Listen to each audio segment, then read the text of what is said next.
भयो भने हामी आउँदै समय भन्नु भने त्यहाँ चाहिँ आमा टोली फुलमाला लिएर ड्रेसमा ग्रुप ड्रेसमा वेशभूषामा आमा युवा क्लबको बाबाहरू सबैजना हुन्छ पाउनलाई सङ्ख्यामा फेरि हामीले उचाइ भन्छ गुरुङहरूको चाहिँ एउटा त्यो खालको भाडा हुन्छ जो चाहिँ काठको ठेकी जस्तो टाइपको हुन्छ त्यसलाई चाँदीको पत्ताले चाहिँ घेरेको हुन्छ उचाइ भन्छ त्यसमा हामीले नारीबा दिन्छ कोदोको रक्सी अनि अन्डा आलुको अचार मकै त्यसरी चाहिँ हामीले सर्भिस गर्छ वेलकम स्न्याक्स वेलकम नास्ता भन्छ त्यसलाई है पाहुनाहरू त भोकाएर आएको हुन्छ नि त होइन अनि चिया पनि हामीले दिनुपर्छ पाहुनाहरूलाई र त्यो आफ्नो आफ्नै फेरि सिस्टम हुन्छ हाम्रो चाहिँ सिस्टम त्यस्तो छ नेपालीहरूलाई नारीबा घरमा गएपछि दिन्छ त्यहाँ आउँदा आउँदै दिँदैन फेरि लागेर फेरि अर्कै आउँदा आउँदै रक्सी दियो भने त अनि चियासँग चाहिँ हामीले त्यो सबै नास्ता दिन्छ नेपालीहरूको घरमा र त्यसरी बाजा टोलीहरूले एकदम मनोरञ्जन गराइसकेपछि त्यही नै फेरि डिटेल हुन्छ है हाम्रो कस्तो खालको सिस्टम हुन्छ भनेर हजुरहरूको म यो जानकारी गर्नु गएँ अब 50 जना पाहुना आउनुभएको छ भने कम्तीमा 5 वटा 6 वटा घरमा चाहिँ डिटेल हुन्छ 50 जना पाहुना डिभिजन हुन्छ अनि त्यो होस्टहरू त्यही नै रेडी हुन्छ वेलकम गरेर आएर होस्टहरू फलाना व्यक्ति आउनु ल हजुर यति नम्बर घरको हजुरले यो पाहुना लैजानु त्यही गुम्बाबाट हो हाम्रो डिटेल हुने है अनि त्यसपछि अब 200 जना आउनुभएको छ भने कसको घरमा कति छ क्यापेसिटी त्यही अनुसारले हाउसफुल हुने गरेर चाहिँ पहिल्यै पाहुनाको डिटेल गर्दाखेरि तपाईँको घरमा आज यतिजना पाहुना है अनि त्यही अनुसारले फेरि आमा दिदीबहिनीहरूले आफ्नो घरमा चाहिँ सरसफाइ माला उनी खानपिनको त्यही अनुसारले चाहिँ इस्टिमेट तयारी गर्ने त्यसरी चाहिँ हाम्रो जहिले पनि पूर्व तयारी हुन्छ कहिलेकाहीँ मात्रै होला सडनली आउने पाहुनाहरू खबर नगरिकन आउने तैपनि उहाँहरूलाई पनि हामीले चाहिँ सहज तरिकाले व्यवस्थापन गर्छौँ त्यो एउटा समिति हुन्छ त्यो समितिमा चाहिँ सचिव छ सहसचिव छ उहाँहरूले त्यसरी चाहिँ पाहुनाको फोन रिसिभ गर्ने होइन कहाँ आइपुग्नु भयो भने ल पाहुना त्यहाँ आइपुग्नु भएछ आमाहरू फुलमाला लिएर झर्नु भने बाजेटोलाई ल आउनु भन्ने होइन भोलिपल्ट फेरि पाहुनाको बिलिङ गर्ने त्यो बाँडफाँड गर्ने त्यो सबै त्यो 2 जना सचिव र सदस्यको काम हो कि त्योभन्दा अगाडि चाहिँ लाउरे रिटायर हाम्रो बुवाहरू हुनुहुन्थ्यो कस्तो हुँदो रहेछ भने त्यो समस्या अनि जो होमस्टे कर्मीसँग निकट छ नि नातो पातो हुन्छ नि त हाम्रो त अनि उनकै चाहिँ अलिक कुराहरू सुनिदिने अनि अब मानसिक तनाव त हुने नै भयो पाहुनाहरू 50 जना पाहुनाको फोन आउँछ ब्रिफिङ गर्नु पर्यो प्याकेजमा यस्तो यस्तो पाउँछ भनेर भन्नु पर्यो अनि कहिलेकाहीँ इरिटेट पनि हुँदो रहेछ क्या अनि फेरि त्यो रिस पोख्ने फेरि होइन होमस्टे कर्मी माथिहरू त्यो मेरो आफ्नो अनुभव र यो कति समय भन्दा 7-8 वर्ष भयो मैले चाहिँ सचिव पैसामा सचिव राख्नु भन्ने सिस्टम गरेको त्योभन्दा अगाडिसम्म अब भोलिन्टियरको रूपमा काम गर्नुहुन्थ्यो भोलिन्टियरको रूपमा काम गर्दाखेरि त्यो कुराहरू सुन्नुपर्ने क्या मैले भने सामाजिक सेवा कामहरू गरिरहेछ फेरि भन्छ तपाईँहरूले फेरि होमस्टे कर्मीहरूलाई कुरा सुनाउनु यहाँ अलिक भएन क्या भन्ने मेरो आफ्नै मान्छेहरू हो नि होइन आफन्तहरू बरु युवाहरूलाई राखौँ अहिले अब हरेक पाहुनाहरू अब क्यासै बोकेर आएको हुन्न होइन स्क्यान गरेर पैसा तिर्नुहुन्छ प्रविधिसँग चाहिँ अलिकति दखल राख्ने चाहिँ युवाहरू बस्नुपर्छ है भन्ने हिसाबले अनि त्यो प्रस्ताव राखेर 7-8 वर्ष भयो अनि उनीहरूलाई अब आम्दानी पनि भएछ होइन रोजगार सिर्जना पनि भयो र त्यो भनाइहरू पनि सुन्न परेन नि अनि अलिक टाटो एक्टिभ चाहियो नि त होइन सचिव मान्छे त टाटो हुन पऱ्यो कहिले पाहुनाहरूलाई कुदा कुदा राति भइजान्छ है पाहुनाहरूको त गाडी बिग्रिन सक्छ होइन त्यो गाडी हिँड्नाले आउँदाखेरि कुरेर बस्नु पर्यो त्यसो हुँदाखेरि यो खालको तरिका र घरमा ल्याइसकेपछि हामीले दुधै गिलास नारीपा दिन्छ फेरि पाहुनाहरूलाई महिलाहरूलाई पनि दिन्छ महिलाहरूले पनि पिउन इच्छा गर्नुहुन्छ नि उहाँहरूलाई पनि दिन्छौँ हामी गुन्द्रुक भटमास त यो कम्पलसरी हो हाम्रो अर्ग्यानिक खाना भनेर बेसरी खुसी हुन्छ पाहुनाहरू गुन्द्रुक भटमास कोदोको रक्सी अनि यो अब सलादहरू ब्राउन पापड योहरू चाहिँ हामीले रक्सी प्याकेज अन्तर्गत नै प्याकेजमा यो वेलकम हाम्रो चाहिँ ड्रिङ्क्स स्न्याक्सहरू प्याकेजमै हो अनि फेरि डिनर गराउँछौँ त्यसपछि हामीले सांस्कृतिक कार्यक्रममा लान्छौँ 8:30 बजे र त्यसपछि अब फेरि भोलि बिहानको ब्रेकफास्ट हामीले कोदोको रोटी आलु अचार यसरी चाहिँ अन्डाहरू यसरी खुलाउँछ ब्रेड टी पहिल्यै बिहानै दिन्छ होइन तातो पानीहरू हरेक घरमा चाहिँ वाटर डिस्पेन्सर राखेको छ अनि कोही बेला राति फेरि अब रुममा हामी तातो पानी थर्मसहरू पनि दिन्छौँ यतिसम्मको सेवा सर्भिसको हामीले 1400 लिन्छौँ पाहुनाहरूलाई है त्यसमा अब स्वागत सत्कारदेखि लिएर आउँदै गरेको नास्ता अनि घरमा फेरि ड्रिङ्क्सहरू त्यो पनि पायो डिनर पायो बिहानको ब्रेकफास्ट अनि यो बसाइ खर्च यो सबै 1400 कतिपय पाहुनाहरूले अब यस्तो राम्रो चाहिँ तपाईँहरूले सेवा सर्भिस दिनुभयो, यति धेरै दिनुभयो, यो 1400 त कम्ती भयो तपाईँहरूलाई त भन्नुहुन्छ के। 1400बाट हामीले अब जति पनि पाहुनाहरूबाट आछ पैसा त्यो सबै अब खाजा बनाउने दिदीबहिनीहरूलाई 50को दरले दिन्छ, एक सेटको खाजाको होइन। अनि फेरि बाजा टोलीहरूलाई 3000को दरले जतिचोटि ग्रुप ल्यायो त्यतिचोटि चाहिँ उहाँहरूलाई दिनुपर्छ हामीले 3000 दरले, र घरमा होमस्टे कर्मीहरूलाई 1000 दिन्छ। जस्तो यो सबै सेवाहरू खानापिना माला बुन्नेदेखि लिएर यो सबै महिला दिदीबहिनीहरूले चाहिँ भोलि बिहान पाहुनाको 1000को दरले पाउनुहुन्छ। र मेरो आफ्नो विचारमा यो 1000 न्यून हो उहाँहरूको लागि। बेड बिस्ताराहरू मिलाउनु पर्यो होइन, हाउसकिपिङको कुराहरू, खानपिन, स्न्याक्स, अब नास्ता, वेलकममा अब माला गरेर लानु, त्यो धेरै नै डेडिकेट छ महिलाहरूको, धेरै भूमिका छ होमस्टे कर्मीहरूको। र सामाजिक विकास कोषमा हाम्रो राख्छ, त्यो अलिक ज्यादा भएछ भन्छु मैले त्यहाँ होइन। त्यो अब यो रिम्पोचे मूर्तिको यो निर्माण सङ्कलनपछि फेरि मैले चाहिँ होमस्टे कर्मीहरूको बढाउनु पर्छ है भन्छु। र पहिला म गाउँ जाँदाखेरि जम्मा 10 घर मात्रै थियो। 10 घर भनेको घरदो थियो कि घरदो, युवाहरू 0 थियो है हाम्रो गाउँमा। हाम्रो यहाँ युवा प्रशिक्षार्थीहरू पनि हुनुहुन्छ। यो होमस्टेमा चाहिँ एकदमै युवाहरू चाहिन्छ क्या। किन भन्दाखेरि कति धेरै ठुल्ठुलो कार्यक्रमहरू हामीले गर्नुपर्ने हुन्छ, नसक्नेहरू त त्यहाँ भएर भएन नि, टाढो युवा गर्न सक्ने बल भएको होइन, पाहुनाहरूलाई पनि अलि युवाहरू भएको फास्ट सर्भिस गर्न सक्छ त होइन। एकदमै त्यो भएर जति मैले 16 जना मैले राख्न सक्छु भने पाहुना, म भोलि चाहिँ 50-60को उमेर भयो त मैले राख्न सक्दैन नि त। धेरै जस्तो त्यस्तै उमेर समूहका आमाहरू मात्रै हुनुहुन्थ्यो कि, त्यही भएर हाम्रो होमस्टे चाहिँ अलिक सुस्तो भइसकेको थियो होइन। पछि गएपछि म एउटा फाउन्डरको बुहारी पोखरा बस्ने, अनि मैले चाहिँ युवाहरू आऊ गाउँ भनेर आउँछ त, आफै गएर बस्नु पऱ्यो, आफैले गर्नु पऱ्यो नि त गाउँमै बसेर। त्यसो भएर गाउँमा गएर बसेपछि दुवै र कतारमा भएको हाम्रो चाहिँ बाबुहरू त लाभ्रे छ नि, भने आफ्नो जीवन त आफैले चलाउनु पर्यो। त्यो युवाहरू सबै फर्केर आउनुभयो क्या अहिले। अनि मैले के भन्छु भन्दाखेरि सधैँ होमस्टेले चाहिँ मान्छेको जीवन परिवर्तन हुनुपर्छ। होमस्टेले चाहिँ आफ्नो बालबच्चाको शिक्षा, स्वास्थ्य र भविष्यको चाहिँ एउटा जुन सुनिश्चितता भनौँ न, आर्थिक चाहिँ ब्याङ्कमा चाहिँ हामीले जम्मा गर्न सक्ने हैसियतको आम्दानी हामी चाहिँ होमस्टेबाट हुनुपर्छ भनेर धेरै त्योभित्र धेरै चुनौती सङ्घर्षहरू थियो। पहिलाको समितिहरू सबै लाउरेहरूले अब बुवाको अब निष्क्रिय भयो, बुवा बिचरा अशक्त भएपछि त्यो बिचमा चलाउनु भएकोहरूले अब पाहुना आए पनि ठिकै छ, नआए पनि ठिकै छ जस्तो भयो क्या, अलिक मन्द जस्तो भयो। र मैले भने युवाहरू नआएसम्म हुँदैन। अनि 650 रुपियाँ थियो होमस्टे कर्मीहरूलाई, 650 रुपियाँले खाना पिना माला खाजा नाच्ने जाने यो भएन। यसरी कहाँ हुन्छ। आम्दानी अलिकति बढेको बल्ल युवाहरू चाहिँ आकर्षण हुन्छ होमस्टेमा भनेपछि, अनि बल्ल बढाउँदै लगेर सेवा र सुविधामा पनि विस्तार हुँदै गयो। अनि कतिपय होमस्टे गाउँहरूमा जान्छु म, अनि सरसफाइको मैले चाहिँ अभाव महसुस हुन्छ क्या। कति धेरै उहाँहरूलाई चाहिँ ग्रुमिङको आवश्यकता छ अझै होइन, तालिमको आवश्यकता छ। र हाम्रो होमस्टेमा आउँदै गर्दा त्यति धेरै एकैचोटि हामीले 200-220 50 हुन्छ। ओहो ए नआउनु के ठाउँै छैन भन्दा नि, हामी त पराल गुन्द्री ओछ्याएर बस्छौँ पिएनमा भन्नुहुन्छ क्या। धनसारमा सुत्छौँ, एउटै बेडमा हामी चाहिँ सुत्छौँ कमरा गुम्नु गरेर, तर हामी त नाइ छोड्दैन भन्नुहुन्छ भाइ पाहुनाहरू। तर अब हुन्छ भनेर कहाँ भयो त होइन, हामी त सेवा सर्भिस त हामी त स्तरीय हुनु पर्यो नि। त्यस्तो खालको चाहिँ एउटा क्रेज सिलबारी होमस्टेमा अहिले छ। किन त भन्दाखेरि हामीले पाहुनाहरूलाई दिने सेवा सुविधा र जुन हामीले पस्किन्छौँ संस्कृति, त्यही कुराहरूले हाम्रो आतिथ्य गर्ने शैलीले गर्दाखेरि चाहिँ पाहुनाहरू एकदमै आकर्षित भयो। युवाहरू के भने यहीँ त्यहीँ छ पाल न, युवाहरूले चाहिँ कुखुरा पाल के पाल भन्छ, मान्दैन। त्यो नि गर्न सक्यो त अझै कति आम्दानी हुन्छ नि त। यति धेरै कुराहरू छ। मैले एक घर एक टनल गर्ने मेरो आफ्नो योजना छ के। मेरो त्यो योजना ल्यायो कृषि कार्यालयबाट, जिल्लाबाट होइन। तर दलित बस्तीहरू सबैले उहाँहरूले राख्नुभयो। हाम्रो होमस्टे कर्मीहरूलाई नि गर न भनेको अल्छी मान्ने क्या, भइरहेछ भन्ने। अनि मैले के भन्छु भन्दाखेरि सकेसम्म आफ्नै बारीमा उत्पादन गर्ने, अब नभ्यायो भने छुट्टै भयो। तर भ्याउनेहरू 3-4 जना परिवार हुनेहरूले गर्नु, त्यहाँ चाहिँ आफ्नो बारी छ बाँझो नराख्नु भन्छु। अब हाम्रो खेतबारीहरू चाहिँ तल धान लगाउनेहरू पनि अब त्यहीँ नजिकै 300 घरधुरी हुन्छ दलित बस्ती, त्यसो हुँदाखेरि उहाँहरूले गरिराख्नु भएको छ।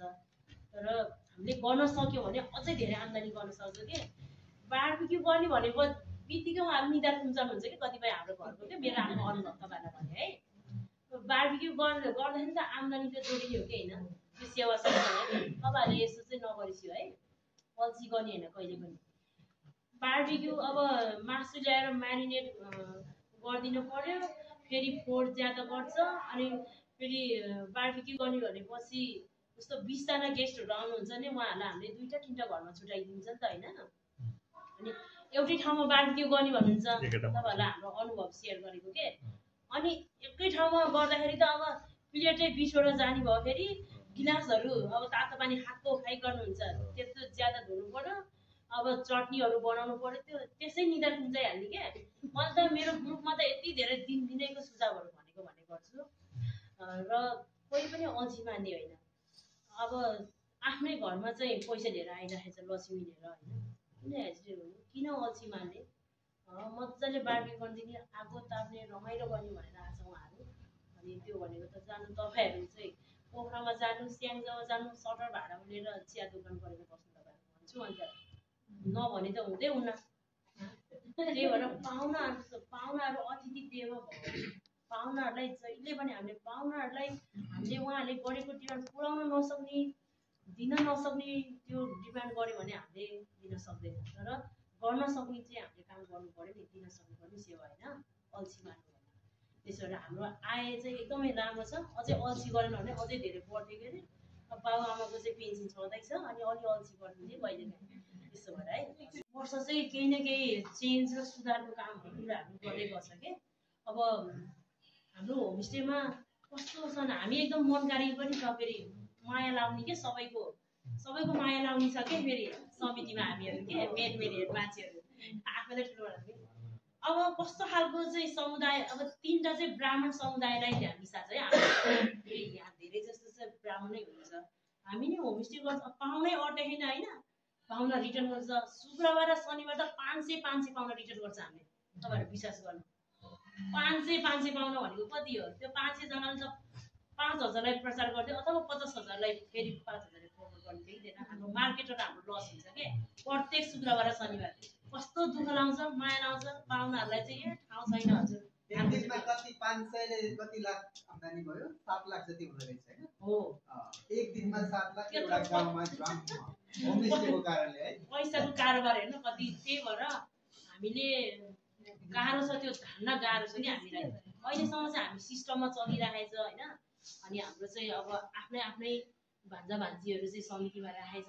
सचिव कोषाध्यक्षमा अनि त्यसलाई राम्रोसँग नियमन गर्ने हो भने त अब झन् त्यो धेरै राम्रो चाहिँ सामाजिक कोष हुन्थ्यो सधैँ हामी चाहिँ त्यो अनुगमन गर्न नि भ्याउँदैन फेरि गौर गरेर अनुगमन गर्न आले त्यसरी डेडिकेट भएर उनीहरूले काम पनि गर्दैन नि त अनि त छोडिदिनु पर्यो होइन उनीहरूलाई भनेको मतलब बुझ्नु होला जस्तो पाहुनाहरू अहिले के प्रश्न गर्नुभयो तपाईँहरूलाई मेरो अनुभव भन्छ 650 हुँदाखेरि म गाउँ जाँदाखेरि त्यो सुधारको कुराहरू गर्दै जानुपर्छ है हामीलाई केमा चाहिँ यो सुधार गर्न जरुरी छ भन्ने बित्तिकै त्यो मनमा आयो भने त्यो गरिहाल्नु हुन्छ 650 को त्यो आम्दानी हुँदाखेरि सेवा कस्तो थियो भन्दाखेरि तपाईँको त्यो रङ्गिन तन्ना थियो क्या हाम्रो होमस्टेमा त्यो रियल कुरा तपाईँहरूलाई भन्दाखेरि रङ्गिन तन्ना थियो बुटेवाला कोहीले ओछ्याउँथ्यो त्यो चिसो हुने तन्ना ओछ्याउँथ्यो होइन गर्मीमा पोल्ने फेरि जाडोमा चिसो हुने अब त्यो तन्ना चाहिँ मैले त सेतो तन्ना ल्याएर ओछ्यायो अब यो तपाईँहरूले यो चेन्ज गर्नुपर्छ है भन्दाखेरि रिसाइ गयो होइन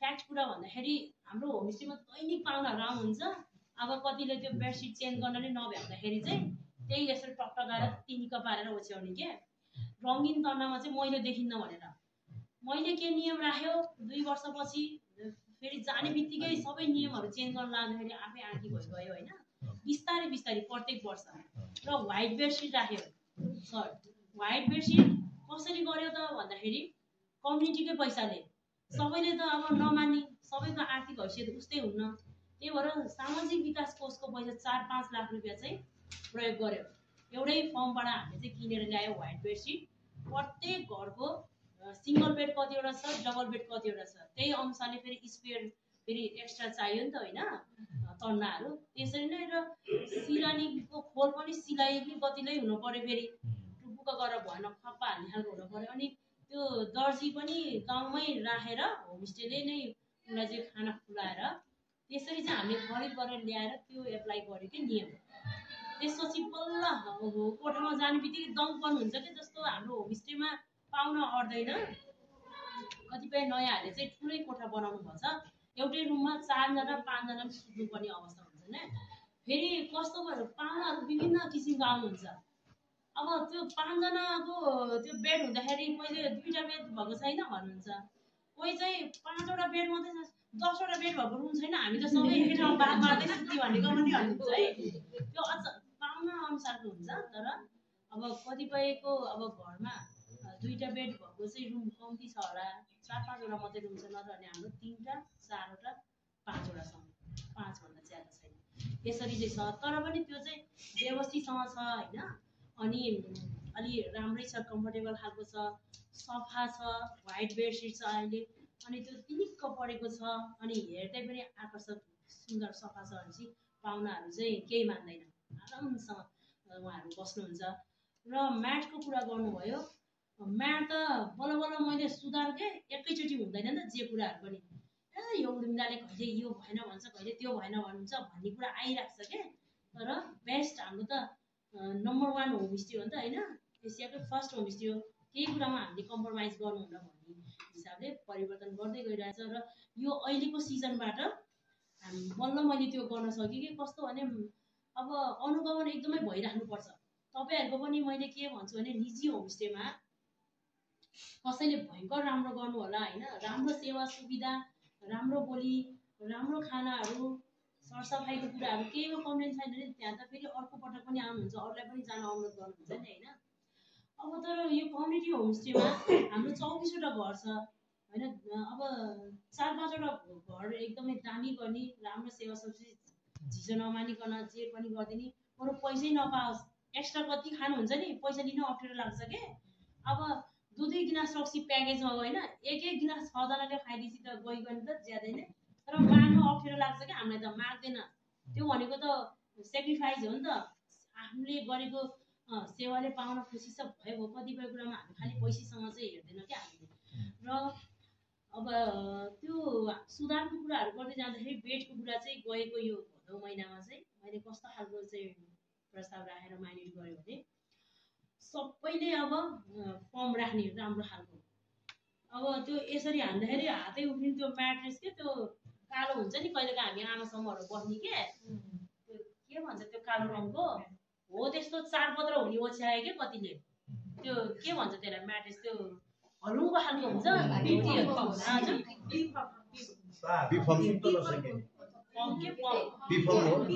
के राम्रो नराम्रो ओछ्याउँछ बस्छ नि, कालो खालको टिपेको जस्तो हुने क्या। त्यो 4 पत्र 3 पत्रको ओछ्याएको देख्नु मैले त ए बाबा ए यो अनुगमन गर्दाखेरि तपाईँहरूलाई कसले ओछ्याउनु भन्यो, यो सस्तो पाए हाम्रो यो हालेर हुन्छ तपाईँहरूले।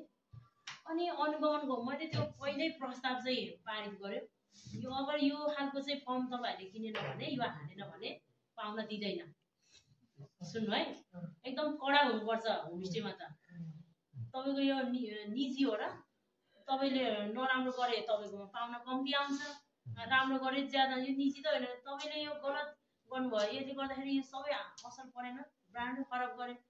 अब समितिको पैसाले चाहिँ फर्म खरिद गरेर ल्याउँछ, अनुगमन गर्छ, जसको चाहिँ त्यो खालको चाहिँ राखेछ कमसल खालको ढाड दुखाउने त्यो आउट गर्छ। अब सब म निकालिदिन्छु त्यो भन्यो। अनि हामीले अनुगमन गऱ्यो टपबाट तलसम्म। 96वटा चाहिँ डिस्क्वालिफाइड गरेर है, 96वटा त्यो फर्म निकालिदियो हाल्यो। फेरि कस्तो खालको चुनौती, कस्तो खालको कुरा आयो होइन, समुदायमा नेतृत्व गरेर काम गर्नु, समितिमा बसेर काम गर्नु सजिलो छैन। राम्रो काम गरे जसाउला, नराम्रो काम फेरि कसैलाई नराम्रो लाग्यो भने फेरि त्यही फेरि निमोटेको निमाटे गर्छ। अनि जो मान्छे भेट्यो यस्तो यस्तो भन्यो, आफ्नो घरमा यसो राखेर हामीले नि राख्नै पर्ने अरे। राख्न त परेन त, बराबर आम्दानी भएपछि हामीले चाहिँ इज्जत राख्नलाई भयङ्कर लगानी गर्ने, मैले नगरेर भयो त, समान हिसाबले पाउन पाएपछि। अनि त्यो नियम राखिदियो। त्यसपछि हामी फर्म हाउसमा गयो र फेरि एकजना मात्रै जाँदैन, हामी 2-3 जना गयो। 96वटा चाहिँ डिस्क्वालिफाइड भयो है। सबैले त्यस्तै सस्तो थियो, धोतीहरूले उचालेर ल्याउँछ नि टाउकोमाथि, त्यस्तै पो बस्या रहेछ। बाबामाथि मैले यो त विचेत हुन्छ नि हाम्रो गाउँको। मैले के भन्छु भन्दाखेरि अब 200 जना पाहुना आउनुहुन्छ तपाईँको घर, महिला कति पुरुष कति पहिल्यै सोध्छ है हजुरहरू भने। महिला र पुरुष सकेसम्म एउटै घरमा राख्दैन हामीले। हाम्रो एकदमै यो भनेको कुनै चाहिँ फेरि टिनेजरहरू आउनुहुन्छ नि बस्न, त्यस्तो पनि होइन हाम्रो होमस्टे भनेको। हाम्रो प्राय जसो संस्थागत हिसाबले र पारिवारिक भ्रमणको लागि आउनुहुन्छ, टोलबाट आउनुहुन्छ घुम्न। अनि कोही अब कसरी छुट्याउने त भन्ने पनि हुन्छ फेरि होइन। अनि कहिले सोच्छौँ कि हामीले कुन संस्थाबाट हो, कस्तोबाट हो तपाईँहरू घुम्न आउने, अनि योबाट अनि फ्यामिली हो, अनि पारिवारिक बालबच्चाहरू यस्तो छ कहिले सोध्छ। अनि कपालहरू कोही आउँछ नि, अनि हामीले राख्दैन त्यस्तो है। अनि त्यो हाम्रो अब कम्युनिटी होमस्टे भनेपछि त्यसले चाहिँ अब नराम्रो असर छाप पार्छ नि त होइन। त्यो भएर विकृति फैलाउँछ भन्ने हिसाबले त्यो गरेको छैन। निजी होमस्टेहरूमा त्यो खालको चाहिँ छ होला, त्यो कुरा यहीँकै सन्दर्भ बाहिर आयो, अन्यथा नमान्नु होला। र उहाँहरूलाई अब महिला कतिजना पुरुष कतिजना पहिल्यै सचेत। अनि महिला आज फलानु घर महिला तपाईँको घर यतिजना, अनि त्यहाँ भरे डिभिजन गर्दाखेरि ल आउनु लिएर जानु पाउनु, त्यसरी लैजाने हामीहरूले। र त्यसरी चाहिँ फर्म बेडको चाहिँ हामीले त्यसरी सुधार गऱ्यौँ। र सामाजिक विकास कोषमा अहिले हामीसँग 50-60 लाख रुपियाँ छ हाम्रो के होमस्टेमा। त्यो 50-60 लाख 3-4वटा संस्थामा छ। एउटा धर्मोदय गुम्बा समिति, एउटा नौया क्लब, आमा समूह, बुद्ध आमा समूह, अनि पर्यटन विकास समिति, यो होमस्टे। त्यो 4वटा संस्थाहरूमा चाहिँ त्यो सामाजिक विकास कोषमा भएको पैसा चाहिँ डिभिजन गर्छ क्या फेरि। अनि विकास विभागको कामहरू त्यो गरिराख्न पर्ने हुन्छ गाउँमा होइन। त्यो सबै पैसा चाहिँ हामीले त्यही नै हो लगानी गर्ने। अब रिम्पोचेमा हामीले सबै पैसा त्यहीँ हाल्छौँ पल्लको। त्यसरी चाहिँ हाम्रो गाउँमा यसरी भइरहेको छ। र त्यो सामाजिक विकास कोषबाट हामीले 5-6 लाख रुपियाँ निकाल्यौँ। र त्यो 96वटा चाहिँ फर्म चाहिँ सबै चेन्ज गऱ्यौँ कि अहिले सबैको चाहिँ एउटै खालको 4 इन्चको फर्म बसेको छ बेडहरूमा। र तपाईँहरूलाई अस्ति क्लास दिँदाखेरि भन्नुभयो होला हाम्रो चाहिँ न्यूनतम मापदण्ड बेडको साइज भन्नुभयो कि भन्न कति होला भन्नु त मलाई। 4/6.5 भन्नु सबैले, तपाईँहरूले 3/6.5 4/6.5।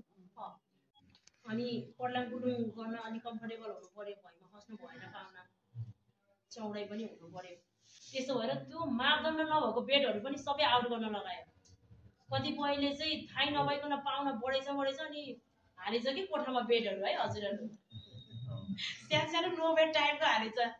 अनि मैले भने मिटिङमा तपाईँ 2 दिन सुत्नु त्यो बेडमा, त्यो लो बेड जस्तो तपाईँको बेडमा 2 दिन सुत्नु, अनुगमन गरेन भनेर मन पनि गर्नु तपाईँहरूले। तपाईँ सुत्नु त 2 दिन, पाहुनालाई त्यस्तो सुताउनु कस्तो हुन्छ, एउटा मान्छे सब बसिरहेको त्यस्तै भन्ने मैले। त्यसरी फर्किन न त्यस्तो बेडमा सुताएर हुन्छ। नयाँ होमस्टे गर्ने भने त्यस्तो गर्नुपर्छ क्या, उनीहरूलाई थाहै छैन नि होइन। अनि होइन हामी त लगानी गर्छ अनि सक्दैन, तपाईँहरू एकैचोटि अनि हामीले माया मान्यो भनेर नि तपाईँहरूले यस्तो गर्ने हो त। तपाईँहरू सुत्नु न पहिला भनेको, अनि बल्ल त्यो मान्यो। र हामीले सबै बेड पनि दामी खालको बेड फर्निचरबाट हामीले ल्यायो 10,000 पर्ने खालको। र नयाँ त्यो जुन चाहिँ डिस्क्वालिफाइड भयो त्यो सबै बेडहरू पनि हामीले चेन्ज गर्यौँ।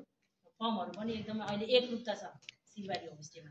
र त्यो सबै लगानी फेरि उनीहरूले 15 दिनमै रिटर्न गरे के, जस्तो 40-50 हजार लगानी पर्यो होइन। फर्मको म्याटहरू फाल्यो, म्याट्रेस त्यो दुख्ने ढाड दुख्ने, अनि त्यो फर्मको बेडको त्यो उहाँहरूले पैसा दिइसक्यो समितिलाई। अनि मैले भने तपाईँहरूलाई यत्रो लगानी गरिदिने, निःशुल्क निर्व्याजी किनेर घरमै ल्याइदिने, यस्तो कसले गर्छ? समितिले यो गर्छ, तपाईँहरूले एक्सेप्ट गर्नु परेन? जानु न त तपाईँहरूको उतातिर भाडामा तपाईँहरूले लिनु त जानु, गेस्ट हाउस चलाउनु के गर्नु, आफ्नै बारीमा चाहिँ उत्पादन गरेर होइन। एउटा चाहिँ होमस्टेको नाम त्यत्रो छ, तपाईँहरूले चाहिँ 2-4 जनाले चाहिँ यस्तो मन परी गरेर हामीले यत्रो नाम खराब गर्न पाइन्छ त भनेर भन्छ कि। अनि कतिपय अब हामी पाहुनाहरू विभिन्न किसिमको भन्छु म। अब टाइम छ होला नि, यहाँ तपाईँहरू गरिराख्नु भएको छ हिजो धनेश्वर सहरहरूमा 10 बजीसम्म बस्नुहुनेछ पाहुनाहरूलाई। हाम्रो पनि त्यो 10 बजीसम्म हामीले सांस्कृतिक कार्यक्रम देखाउँछ, त्यसपछि चाहिँ हो हल्ला गर्न पाइँदैन हाम्रो गाउँमा है। अनि कोही चाहिँ अति जिद्दी गर्नुहुन्छ, हामी चाहिँ एकछिन बस्छौँ आगो तापेर बस्छौँ हल्ला गर्दैनौँ भन्नुहुन्छ। अनि फेरि पाहुनाको फेरि प्रविधि अनुसार नि हेर्नु पर्यो उनीहरू अब चाहना जित गरेछ होइन भोलि अब एउटा सानो सबै कुरामा चाहिँ उनीहरू सेटिस्फाई छ यति कुरा गर्न पाएन भनेर उनीहरू चाहिँ फेरि कमेन्टमा के लेखेर गयो भने हामीलाई राम्रो लाग्दैन त्यसो भएर कुरा नबुझ्ने नियम नबुझ्ने मान्छेहरूलाई त फेरि पनि भन्नै पर्यो होइन परिस्थिति हेरेर नत्र भने हाम्रो पनि 10 भन्दा उता हाम्रो चाहिँ हुँदैन र नहुने भन्दा पनि पाहुनाहरू कार्यक्रम गरिराखेको छ पाहुनाहरू आइराखेकै हुन्छ क्या अनि उनीहरूलाई त दुईटा भयो नि फेरि प्रस्तुति देखाउनु पर्यो उनीहरूको लागि त फेरि सांस्कृतिक कार्यक्रम त थोरै भए लम्ब्याउनु पर्यो होइन त्यो हिसाबले कहिलेकाहीँ पनि हुनसक्छ हजुर भनिसक्यो शर्मा राखेछ अर्काको घर चिडा घरलाई तिनीहरूको चाहिँ अलिक नुँगेर जानुपर्ने रहेछ त्यो ढोका फालौँ भने क्यामेरा नुँगै भइजाँदो रहेछ ऊ चाहिँ काठमाडौँमा मोमो र चाउमिन बेच्ने होटल गरेको बुढाबुढी आफ्नो ठुली मम्मीको घर भनौँ न ठुली मम्मीको गाउँमा आयो होइन आफ्नो मम्मीको अब दिदीको घरमा आयो हामीले घर मागिदियो अनि त्यो घरलाई रिनोभेट गरे उनीहरू आफै त्यो परिवार चाहिँ अलिक आर्थिक सहयोग गरेन सबैले गर्छ भन्ने छैन नि त्यो परिवारले उनीहरूलाई सहयोग गरेन आफ्नै लगानीमा गर्यो तिनीहरूको चाहिँ अलिकति म यसो निउरिनु पर्दो रहेछ नत्र भने अरूको सबैको चाहिँ राम्रो छ खै के कुरा सोध्नु भन्दाखेरि हुँदाखेरि पागल बुढोले टोइलेट आँगनमै बनायो त्यो बौला बुढोले त्यो बौद्धले बौला रुद्रमान गुरुङ प्रायले नभने त्यो बौद्धले बौला बुढोले टोइलेट आँगनमै बनायो भनेर त्यसरी बयान चलायो गाउँभरि नै हाम्रो ससुरालाई बिचरा सबैजना यो 40 वर्ष अगाडिको कुरा के तपाईँहरूलाई सेयर गरेको अनि सबैजना टोइलेट जाँदाखेरि अब मान्छे त्यही भेटिदियो क्या टोइलेट जाँदाखेरि अब हाम्रो त्यो कुवाको बाटोहरू सुन्तलीले देख्नुभयो होला होइन अब त्यो पाहुना अहिले स्वागत गर्दै ल्याउने दोबाटो गल्लीहरू त्यो सबै आची गर्ने ठाउँ हो नि पहिला होइन अनि त्यो हाम्रो चाहिँ हल पनि त्यो सबै सिस्नु गाडी अनि बुवाले अब पर्यटक ल्याउने हो भन्ने त्यो सोच अब पुरा गर्दै गयो अनि पछि अब त्यो नल्याउँदै अब टोइलेट बनाउँदाखेरि पनि बुवालाई धेरै भनाइहरू आएर के आँगनमा नि कहिले टोइलेट बनाउँछ दुर्गन्ध आउँछ अब मान्छेहरूको चेतनाको स्तर के अब त्यही हिँड्ने बाटोमा चाहिँ गुकिँदै हिँड्दा केही पनि नहुने त्यही मुख छुपेर आजकल आमाहरूले पो हँसाउनुहुन्छ क्या पहिलाको आमाहरूले गयो त्यही चिट्टा चुप बक्सहरू गर्छ चिट्टा चुप बुहारीहरू भेट्नु ठाउँ होइन मान्छेको चेतनाको स्तर त्यस्तो हुँदा चाहिँ केही नहुने अब व्यवस्थित एउटा टोइलेटमा राख्दाखेरि पागल भयो टोइलेट बनायो अनि बुवाले पछि अब पर्यटक अब ल्याउने भनेपछि पहिला तपाईँहरूले पाहुना सुत्ने छुट्टा छुट्टै कोठा बनाउनु बुवाले भन्नुभएको कुरा के अब एट्याचवाला बनाउनु त्यो बेलामा भएन हैसियत होइन सबैको भएन अनि गाउँघरमा गएर एट्याचवाला अब बनाउनेहरूले चाहिँ त्यसरी बनाउनु है भन्छु मैले तर पनि अब खुत्रुको झर्ने बित्तिकै त्यही त छ टोइलेट बत्ती झिलिमिली छ माटोमा टेक्नु पर्दैन हाम्रो सिलवार हिलोमा टेक्नु पर्दैन पुरा ढुङ्गा यस्तैमा हो ढुङ्गामा टेक्ने हो अनि बुवाले भन्नुभयो जसले चाहिँ पाहुना सुत्ने छुट्टै कक्ष बनाउनुहुन्छ जसले टोइलेट बनाउनुहुन्छ बाथरुम बनाउनुहुन्छ उहाँहरूले मात्रै पाउनुहुन्छ है पाहुना अब त्यो नबनाउनेहरूलाई पाहुना पाउँदैन भन्नुभयो क्या बुवाले अनि त्यो नियम त्यसरी चाहिँ सुरु भयो बल्ल हाम्रो गाउँमा त्यो बेलाको जसले पाहुना राख्थ्यो एउटै खालको छ कमर टोइलेट अहिलेसम्म त्यो फेरि अहिले आउँछ नि नक्कली प्यानवाला पनि थरी थरीको आउँछ पहेँलो जति घोटे नि नजाने युरोपियन टोइलेट पनि नक्कली खालको त्यो बेलामा ओरिजिनल हाल्नुभयो क्या उहाँले अहिले पनि मैले फेरि नयाँ टोइलेट बाथरुम फेरि थप गरेको कोही कोही पाहुनाहरू फेरि प्यान टोइलेट खोज्नुहुन्छ है तपाईँहरूले 2-3वटा टोइलेटहरू राख्नु कोहीले युरोपियन टोइलेटमा गर्न रुचाउनुहुन्छ अब कोहीले फेरि त्यो अलिक सिकसिक मान्दो रहेछ के प्यान टोइलेट दिएर मैले अहिले प्यान टोइलेट एउटा थपेँ अनि पहिलाको युरोपियन टोइलेट बुवाको पालाको त्यसलाई चाहिँ निकालेर स्कुल गरेर नयाँमा हालेको न्यू भइगयो त्यो एकदम राम्रो क्वालिटीको रहेछ क्या त्यो बेलामा जसरी मैले चाहिँ अहिले सबै घरमा एउटै खालको फर्म ल्याएँ त्यो बेलामा एउटै खालको युरोपियन टोइलेट ल्याएर जडान गरेँ र त्यसरी चाहिँ हाम्रो ठाउँमा बल्ल चाहिँ टोइलेटको सुरुवात भयो यही पर्यटनले गर्दाखेरि टोइलेट धारो थिएन त्यो कुवा छ हाम्रो अब जिजु बाजेहरूले हाम्रो जिजु ससुराहरूले बनाउनु भएको कुवा धर्मको हिसाबले बनाउनु भयो नि त्यसलाई होइन खानेपानीको अभाव अनि त्यो कुवामा 4 बजे नै मान्छेहरू चाहिँ लाइनले हाम्रो त्यो घर मिलेको कुवामा के अब त्यहाँ त वस्तु भाउ पाल्ने कपडा धुनु पर्यो खाना बनाउनु पर्यो नुहाउनु पर्यो त्यो गाउँभरिमा एउटा मात्रै कुवा रहेछ नि कति गाह्रो हो त्यो बेलामा अब राति नै उठेर झाँदो ढिकी गरेर 3 बजे अनि चप्पल त हातमा लिएर जानुहुन्थ्यो कि गाउरो लिएर किन भनेर त्यो चप्पल पड्केको आवाज चाहिँ सबै उठेर आउँछ पानी सिद्धिन्छ भनेर के कलेक्सन कुवामा के त्यस्तो विकराल समस्या सिरबारीमा अहिले पानीको पैसा तिर्नु पर्दैन होइन जति चलाए पनि भयो भन्दाखेरि अब होमस्टे घरहरू बढ्दै गएको छ अनि फेरि लगाउँछ फेरि तरकारी लाउनु पर्यो लसुन प्याज लाउनु पर्यो होइन रातभरि छोडिदिन्छ कसैले फेरि ताल पोखरी बनाउँछ फेरि अनि हामीले चाहिँ नियम राखेछ कि यति बजे चाहिँ खोल्ने यति बजे अब चैतमा चाहिँ अलिकति समस्या हुनसक्छ त्यत्रो गाउँले मन परिहाल्यो एउटै घरले 16-20 जना पाउन पाल्छ घरको जाम पनि गर्नु पर्यो मन परि पानी चलाउँदा त अनि बर्बाद हुन्न अनि बुवाले ल्याउनु भएको त खानेपानी योजना त्यस्तो खालको चाहिँ अनि यसरी टोयलेट पनि त्यसरी चाहिँ बल्ल विस्तार भएको है डाइनिङमा फेरि के हुनुपर्छ डाइनिङ सफा हुनुपर्छ डाइनिङ इच्छा गरेपछि यहाँबाट पार्छ होइन यहाँको उत्पादन हो नि त होइन अनि यहाँको टोपी ढाकाको पछ्यौरा ढाकाको साडी पाउन त उहाँ पोखरामा पनि पाउँछ स्याङ्जा पनि पाउँछ तर म यहीँ आछु अनि मैले चाहिँ फर्किँदाखेरि केही कोसेली सम्झना स्वरूप मलाई लाने इच्छा छ त्यस्तै गरी हरेक ठाउँमा जाँदाखेरि हाम्रो पर्यटकहरूले चाहिँ यो ठाउँबाट यो चाहिँ लान पायो हुन्थ्यो भन्ने हुन्छ जस्तो